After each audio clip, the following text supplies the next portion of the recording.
Hello everyone, আমি ভাস্কর। আজকে কথা বলবো, আপনারা সবাই জানেন যে সাকিব খানের আপকামিং ছবি, যে ছবিটির নাম হচ্ছে প্রিন্স।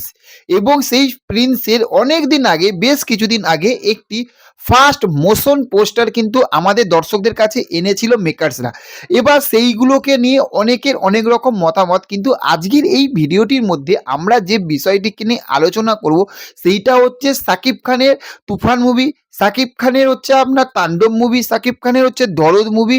এই প্রত্যেকটা সিনেমার যখন পোস্টার বেরিয়েছিল, বা বলবার সবথেকে রিসেন্ট টাইমে যেটা সাকিব খানের আমরা সিনেমা দেখেছিলাম, বলবার, যেটা কাঁপিয়ে রেখে দিয়েছিল, পুরো বাংলাদেশ হিলিয়ে রেখে দিয়েছিল, সেই ছবিটা হচ্ছে বরবাদ। তো আজকে যে বিষয়টির উপরে কথা বলবো সেইটা হচ্ছে, আপনারা একটা জিনিস খেয়াল করে দেখবেন যে সাকিব খানের যখন তুফান মুভিটা যখন মুক্তি পেয়েছিল, বা যখন ফার্স্ট লুক পোস্টার যখন এসেছিল, আমরা দর্শকরা, সেটা বাংলাদেশ বলুন, সেটা ইন্ডিয়া বলুন, সেটা আপনি বাইরের বিদেশের মাটি বলুন, প্রত্যেকটা জায়গা থাকতে প্রত্যেকটা মানুষ কিন্তু দারুণ রিয়াকশান দিয়েছিল। কোনো মানুষ বলতে পারেনি যে না, এটা সাকিব খানের এই ফার্স্ট লুক পোস্টারটা খারাপ হয়েছিল। সেকেন্ড হচ্ছে বরবাদ, তো কাঁপিয়ে রেখে দিয়েছিল যখনই এসেছিল, পুরো বরবাদের ঝড় চলছিল। কিন্তু বাট এইখানে যে এই যে প্রিন্স, এই যে ছবিটি ঈদে মুক্তি পাবে, এখানে আপনারা যদি একটুখানি, যদি ভালোভাবে যদি একটু খেয়াল করে দেখেন, তাহলে আপনারা বুঝতে পারবেন যে এই প্রিন্স ছবিটি কিছু মানুষ, ধরুন যে ১০০ জন মানুষ রয়েছে, ১০০ জনের মধ্যে দুটো ভাগে ভাগ হয়ে গেছে। বাঁ দিকের মানুষটা বলছে যে না, এই ছবিটা আর ৫টা যে কটা ছবি, সেই ছবিগুলোর মতন কিন্তু দুর্দান্ত, কাঁপিয়ে ফাটিয়ে তাণ্ডব আগুন, একদম অস্থির হয়ে গেছে। এই ছবির পোস্টারটা সাকিব খানকে ফাটিয়ে লাগছে। আবার আরেক দল, ডান দিকের দল বলছে যে বস, সত্যি কথা বলতে, এই যে এত দিন ধরে আমরা অপেক্ষা করলাম, এত দিন ধরে ভাবলাম যে কিছু আসবে সাকিব খানের, কিন্তু সেখান থেকে একটা এআই জেনারেট একটা ছবি এসেছে এবং সাকিব খানকে অতটা ভালো লাগছে না। এইখানেই হচ্ছে ব্যাপারটা, আসল ব্যাপারটা হচ্ছে কিন্তু এই জায়গাতেই, যেটা হচ্ছে যে দেখুন, কিছু মানুষ যদি বলে ভালো এবং কিছু মানুষ যদি বলে খারাপ, তার মানে কিন্তু পোস্টারটার দম রয়েছে এবং মানুষ বিচার করতে শিখতে পারছে যে হ্যাঁ, তার মানে এবার কিন্তু যদি কোনো জায়গায় কিছু ধরুন খামতি রয়েছে, মেকার্সরা কিন্তু ওই জায়গাটায়, ওই পয়েন্টটাই কিন্তু ধরে তারা ভালো করার চেষ্টা করবে।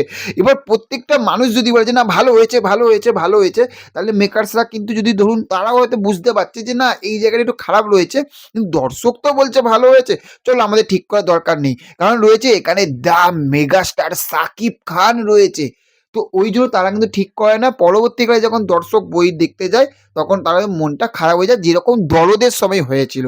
আপনারা সবাই জানেন যে দরদ কিন্তু আর ৫টা ছবির মতন কিন্তু ব্যাপক লেভেলের ব্যবসা করতে পারেনি, বা তাণ্ডব যে মুভিটা, সেই সিনেমাটা কিন্তু একটা বিশাল লেভেলে তুফানের মতন একটা ব্যবসা করে নিয়েছিল, সেইটাও না।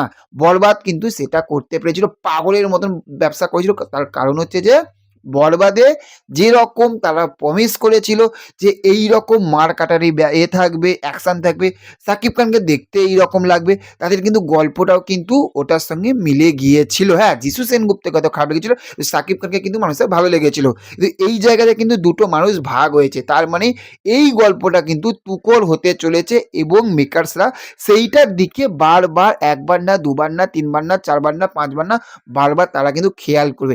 এইটাই আমরা বলতে চাই যে যখন আপনাদের যেটা মনে হবে সেটা অবশ্যই বলবেন। এই যে এইবারে যে দর্শক যে বলছে যে না, অনেকে বলছে, বা অনেক ইউটিউবার, বা আমরা বলেছি যে কি, তুফানের যে মেশিন গানটা যেভাবে ধরে রয়েছে সাকিব ভাইয়া, সেই রকমই কিন্তু এইখানে জাস্ট আলাদা কি, সাকিব খানের চুলগুলো বড়, বুকের মধ্যে একটা কালো গোলাপ রয়েছে, পাশ দিয়ে একটা হেলিকপ্টার উড়ে যাচ্ছে, এই জিনিসগুলো আলাদা, কিন্তু ওই যে মেশিন গান যে ধরার এটা, সেটা কিন্তু পুরোপুরি এক। হ্যাঁ, এটা পিয়ানো গান, ওটা মেশিন গান, এইটাই, তাই না? তো মোটামুটি যদি বলেন যে আমার পোস্টারটা কেমন লেগেছে, সত্যি কথা বলতে আমার পোস্টারটা দুর্দান্ত লেগেছে, কিন্তু হ্যাঁ, আমার কিন্তু তুফানের মতন একটুখানি ১ লেগেছে।